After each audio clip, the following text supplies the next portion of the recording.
lead actress, Paula. Pistol Packin' Paula is her stage name. And a little bit about the film, it's based on a true story. Paula lives in Bernie, Texas, which is where we shot the film at Enchanted Springs Ranch.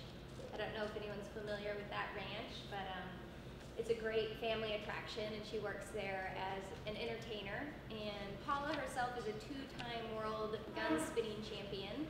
She's the first female to ever win a gun spinning champion contest. And so I got to play her in this great family film. We have some adventures, as the title says, and a lot of the story takes place on the ranch and then with her dog, Pepper, who's also a real-life dog. So, yeah, I guess questions, yes? What was it like playing a real person as opposed to just a character?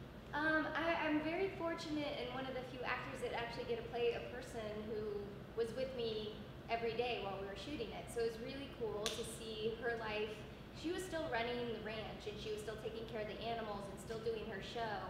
And so I got to see firsthand how her life was, you know, there on the ranch, and then just to play her and to tell her story, it was awesome. It was a once-in-a-lifetime opportunity. I got to work with her. I met her about 2 weeks before we started shooting, and she trained me heavily on spinning guns, which I needed to learn how to do in a very short amount of time. And so she was a very good teacher and taught me how to do that, and bullwhip and lasso, and I was familiar with riding horses, but not like she was, so I had to ride horses even more, and it was a short kind of time period to get to know this person, but fortunately she was with us while we were filming, so it was awesome. It was, like I said, it was a once-in-a-lifetime opportunity, and she's been with us through this whole experience, and it's been neat seeing her story told on the big screen and how she feels about that, and it's pretty life-changing for her too, so yeah, it was great. Yes, sir. Any plans to use all those new skills you picked up? I hope so. I hope so, either in a sequel or in a TV series. They're starting to write one right now, actually, a TV series for her. So that's kind of the next step, I think, with this film, is hopefully someone likes it enough that picks it up for a series, because there's a lot to be told. It's a unique story, and yeah, the gun spinning is definitely something I could use, hopefully, in that venue, but other than that, no. There's not too many opportunities to spin my guns. So, yes, sir. What was it like working with Pepper the dog?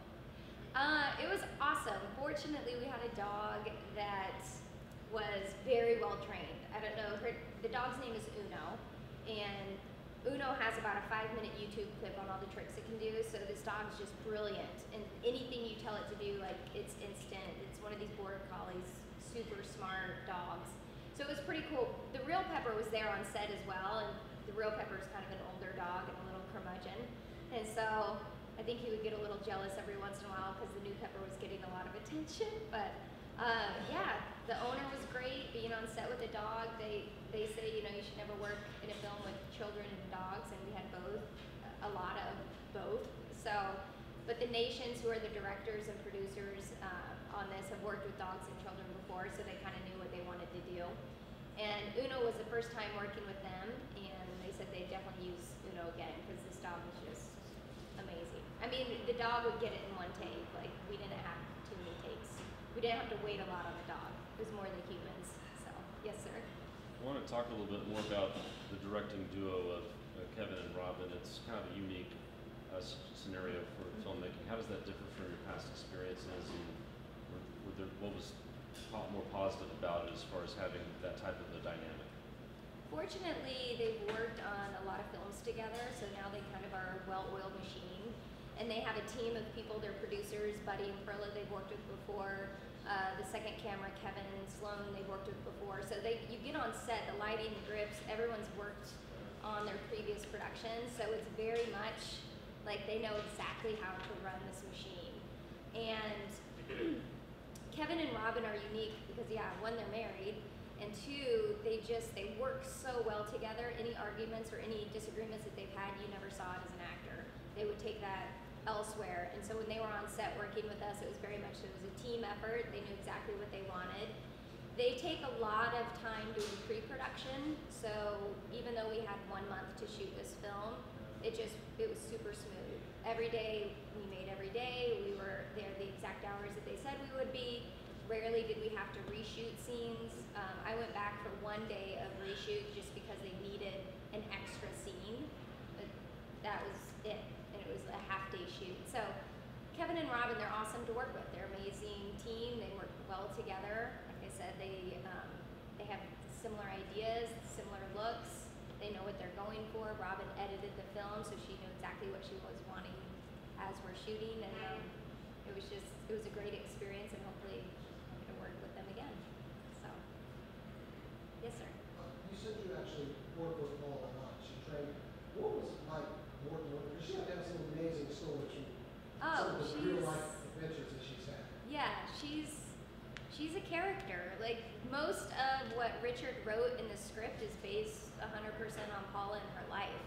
The love interest, if you guys haven't seen the movie or when you do see it, the love interest is the only thing that's not true to story, and Paula's hoping someday that will come to fruition. But she's been doing this for 25 years and just being kind of in a man's world. Basically what happened was she was doing stunts, and she really got turned on to these kind of spinning guns, and the guys were like, oh, your hands are too small, you'll never be able to do it. And she was like, well, I'll prove you wrong, and I'll win world champions doing it. Not only am I just gonna learn how to spin guns, I'm gonna be the best in the world. So she's definitely one that takes whatever goal and dream that she has and makes it happen.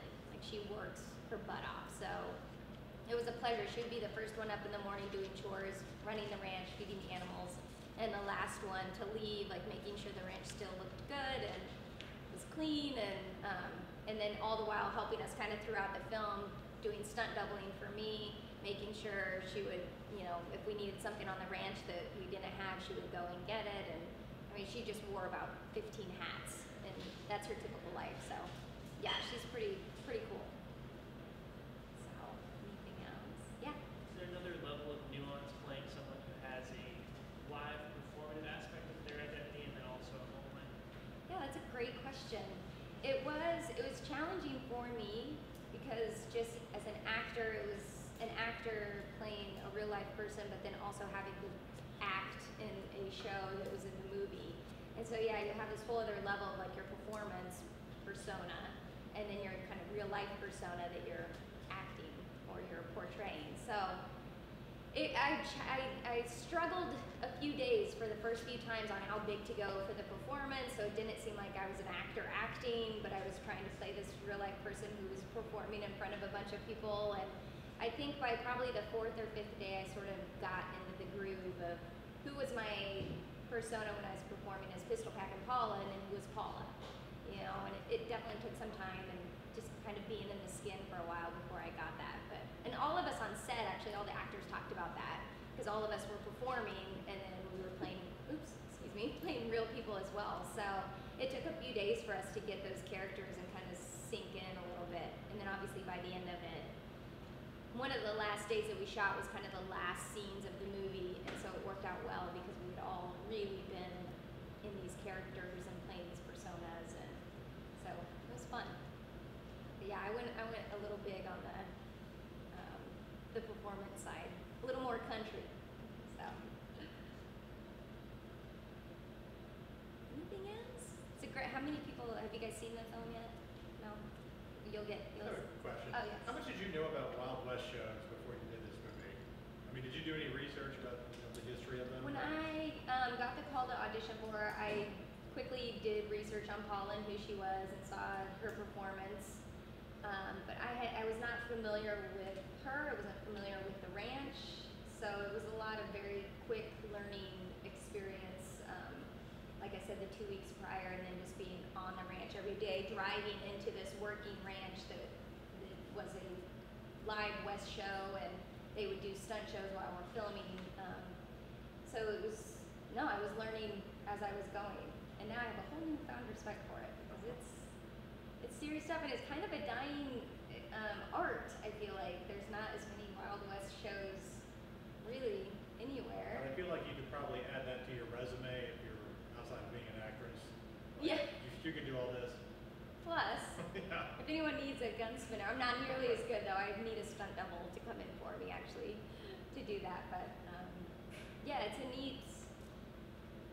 I don't know. know. I feel like that art form is kind of going down a little bit, and it's sad because it's really neat. But yeah, yes sir. Any temptation to hold on to any of the props? Just curious. Yes. Maybe just. I got a hat actually. The hat that I wear in the movie, the big Pistol Pack and Paula hat, is one I got to keep. So. I don't feel like things are being this year's. Yeah. Really, no one else. Yeah. Yeah. Something always kind of disappears from set. It seems like all of a sudden you have a little trinket, but yeah, I got that. Wear the hat, and I have a 2-year-old son that wears it around the house, and it's this huge, big cowgirl hat. But yeah. So, anything else? Any scenes that were particularly hard to do? The last scene that we shot, or one of the last scenes, like I said, that big kind of performance scene, it was on record the coldest night in Texas history. Like, it was freezing cold, and it was an overnight shoot, and we had 50 extras who were there not being paid, and it was challenging. I mean, we couldn't even feel our hands, let alone try and like spin guns and talk. And you can kind of see now that you know this, you'll see it in the film, you'll be like, yeah, they're definitely red-nosed and like freezing. And what the wardrobe didn't take into account how cold it would actually be the night that we were shooting that scene, so our wardrobe is just not much. Especially the gal who plays my nemesis in the show. She's not wearing a lot, so that was challenging. And it was supposed to be an overnight shoot. Unfortunately, they kind of cut it early for us because it was just too cold and no one was going to be working that night. So we rescheduled for the next day. But yeah. We have time for one more question. Yes. Perhaps in conclusion, give us about the difference between the romance in the movie versus what real characters hoping for in the future that you were talking about, or is that something we need to kind of wait and see? Paula, the good and the bad of Paula is that she has worked 24/7 and has really made her dream a reality as far as being the best gun spinner and being this amazing performer. But when you do that, as you guys know, a lot of times when your career takes hold, your personal life goes to the wayside. So she hasn't had a lot of time for that. She's been traveling a lot. She hasn't been able to plant roots, and Richard, the writer, wanted to really kind of create this love interest for Paula, have a little bit more of a romantic side to her than what is reality, I think. And as far as she's hoping for that, she's keeping her fingers crossed, but you know, she's still working her butt off, so who knows what'll happen. But hopefully some Prince Charming will come and sweep her off her feet, like what happens in the movie. Yeah, it's pretty sweet. Hopefully you guys can go see it, and it's great for all ages. It's a really neat family film. We already have distribution, so it's going to be coming out May 12th on VOD and DVD, so check that out. And obviously at the Dallas Film Festival in April. So, all right, thanks guys.